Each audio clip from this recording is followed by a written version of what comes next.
आज मैं अपने रोने का अनुभव शेयर करूँगी कि मैं कैसे और कब कब मुझे रोना आया है।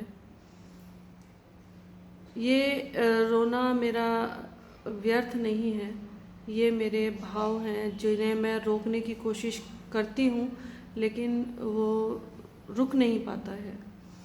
ये अपने आप ही बहते रहते हैं, कोशिश करने के बावजूद भी नहीं रुकते। पहला वाक़या मेरा नंगली साहिब से जुड़ा है। मैं कभी नंगली साहिब नहीं गई थी, तो मेरा मन किया कि मुझे नंगली साहिब जाना है। तो नंगली साहिब जब हम जाते हैं तो घर से जब निकलते हैं तो मैं बहुत खुश होती हूँ कि पता नहीं आज मैं कहाँ जा रही हूँ, मैं किससे मिलूँगी। जब मैं वहाँ पहुँचती हूँ तो जैसे ही मेरा दाहिना पैर अंदर चौखट के अंदर रखती हूँ तो एक अजीब सी वाइब्रेशन मुझे महसूस होती है। वो जो मेरी खुशी थी उसमें वो दुगनी हो जाती है और मन ये किया कि बस 2-3 कदम में एकदम दरबार में पहुँच जाओ। जब हम दरबार में पहुँचते हैं और फूल माला प्रसाद वगैरह अर्पण करके बैठ जाते हैं, मैं इस तरह से बैठी कि वहाँ जो गुरु महाराज की तस्वीर लगी थी, मेरी वो मुझे दिखती रहे, मेरी नज़र उन पे थी। कीर्तन चल रहा था और इस बीच जैसे ही मेरी नज़र उस तस्वीर की आंखों पे गई तो मेरा एकदम से पता नहीं इतनी ज़बरदस्त मेरी बॉडी में वाइब्रेशन हुई कि मेरा जो रोना है वो निकल गया। मैं अपने आप को रोक नहीं पाई।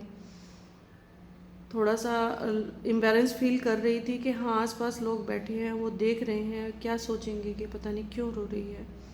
लेकिन उस रोने में मेरा अपना कंट्रोल नहीं था। मैं बिल्कुल रोए जा रही थी। जब तक मैं वहाँ रही, दरबार में रही या उस मंदिर प्रांगण में रही, मैं तब तक पूरा टाइम रोती ही रही।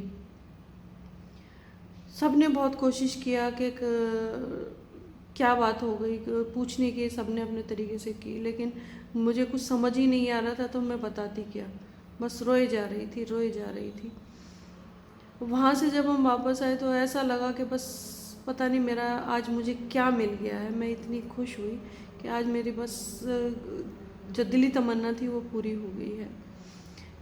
ये मेरा सबसे पहला वाक़या था रोने का, जो मैं इस तरह से रोई हूँ पब्लिक में।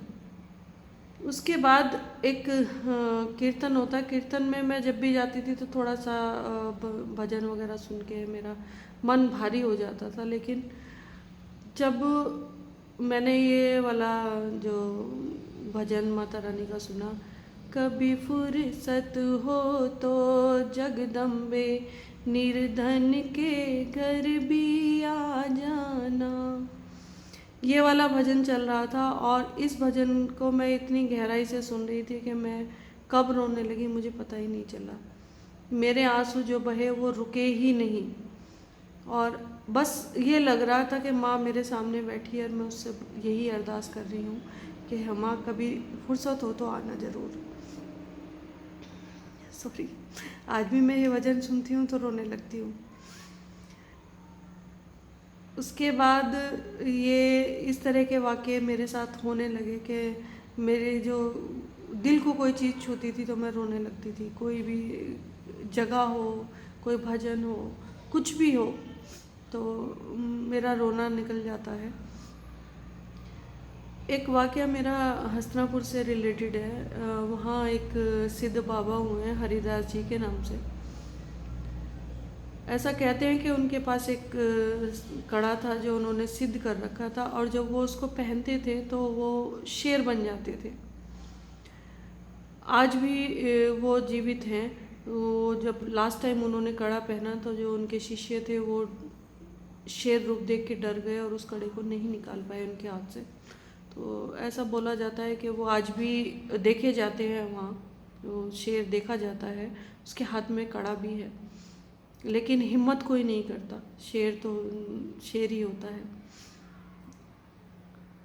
मैं जब उनके धूने पे गई, पहली बार जब मैं उनके धूने पे जाके माथा टेकती हूँ तो हालांकि धूना अब चेतन नहीं है लेकिन जो उनका सामान है वो सब चीज़ आज भी ऐसा ही रखा है।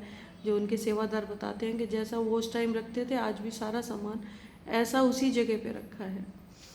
तो जब मैं उनके धुने पे माथा टिकाती हूँ तो मैं इतनी ज़ोर ज़ोर से रोती हूँ जैसे बच्चे रोते हैं, क्योंकि उस दिन मुझे इस चीज़ का कोई एहसास नहीं था कि कोई मुझे देख रहा है, कि वहाँ कोई था ही नहीं देखने वाला, सिर्फ फैमिली वाले थे, बाकी और कोई नहीं था वहाँ बाहर का। तो मुझे जितनी भी अंदर से जितना भी मुझे रोना आया, मैं पूरा ज़ोर ज़ोर से खूब ज़ोर ज़ोर से रोई। और उस रोने के दौरान मुझे फील हुआ कि सामने कोई बैठा है और वो मुझे देख रहा है बैठे हुए। आज भी हरिदास बाबा की मौजूदगी मुझे महसूस होती है। वो कभी कभी जाहिर कर जाते हैं। तो वो एक ऐसे वाक़या होते हैं आपके जीवन में कि उस टाइम आपको समझ नहीं आता कि हम क्यों रो रहे हैं, लेकिन मुझे अब थोड़ा थोड़ा समझ आता है कि ये रोना ऐसे ही नहीं है, इसका कुछ ना कुछ कारण है जो मैं फ़िलहाल तो नहीं बता पाऊँगी कि क्यों है। लेकिन हाँ, कुछ ऐसा है, हमारा पूर्व जन्म में कुछ कनेक्शन रहा होगा जो हम उनसे मिले होंगे, या जिस तरह भी हमारा कांटेक्ट रहा होगा उनसे, तो हम बिछड़ गए हैं। अब जब उनसे उनकी जगहों पे जाते हैं या उन्हें याद करते हैं तो वो आत्मा रोती है। हमारी तो स्मृति अभी की तो नहीं है, लेकिन पहली स्मृतियां हैं जो हमारे समझ नहीं आती, वो निकल के आती हैं, भाव के रूप में आती हैं, आंसू के रूप में आती हैं। तो ये बहुत सारे ऐसे वाक़े हैं। आज भी यदि मैं भजन कीर्तन में या कहीं ऐसी जगह चली जाऊं तो रोना आ ही जाता है, कितना भी कंट्रोल करो रोना आ जाता है। एम्बेरेंस भी हो जाती हूँ कि लोग बाग सोचेंगे पता नहीं इसको कितना दुख है, ये क्यों रो रही है, क्योंकि हर कोई आपकी भावदशा को नहीं समझ सकता। सबको तो यही रहता है कि किसी नेगेटिविटी से ग्रसित है या बहुत ज़्यादा दुखी है, इसे कोई बहुत परेशानी है, बहुत तकलीफ़ है, बस उनकी सोच वहीं तक जाती है, उससे आगे नहीं सोचते। तो इसलिए थोड़ा सा पब्लिकली रोने में महसूस हो जाता है। लेकिन वो जो आपके आंसू हैं वो रुकते ही नहीं हैं, आप कितना भी आप अपने ऊपर कंट्रोल करें, वो आंसू नहीं रुकते हैं, वो बहते ही जाते हैं। ये हमारे भाव जब उमड़ के आते हैं तो आंसू का रूप लेते हैं और ये बह ही जाते हैं और बह ही जाने चाहिए, क्योंकि यही एक हमारे पास देने के लिए चीज़ है जो हम उनको सम्मान में, उनको प्रसाद रूप में, जो भी हमारे अग्रज रहे हैं उनको हम दे सकें। हमारे पास इसके अलावा और कुछ नहीं है देने के लिए, ये आंसू ही हैं। इन्हें हम दे देते हैं तो हम भी हल्के हो जाते हैं, हमारा मन साफ हो जाता है, हमारी जो दिल हल्का हो जाता है। इसलिए जब भी कभी रोना आए तो खूब रोइएगा, खुल के रोइएगा। मैं तो यही समझी हूँ कि ये रोना ऐसे नहीं है, आप हर जगह हर किसी के लिए नहीं रो सकते, ये किसी व्यक्ति विशेष के लिए ही हो सकता है।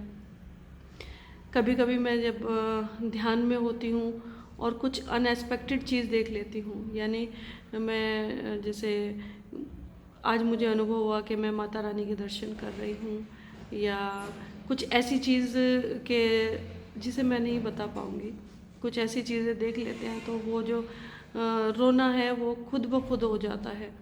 वो उसके लिए आपको मूड बनाने की ज़रूरत नहीं होती है, ये अपने आप बह जाते हैं। और यही वो चढ़ावा है, दिल का चढ़ावा, अपने भाव का चढ़ावा, जो हम अपने इष्ट को समर्पित करते हैं। Thank you.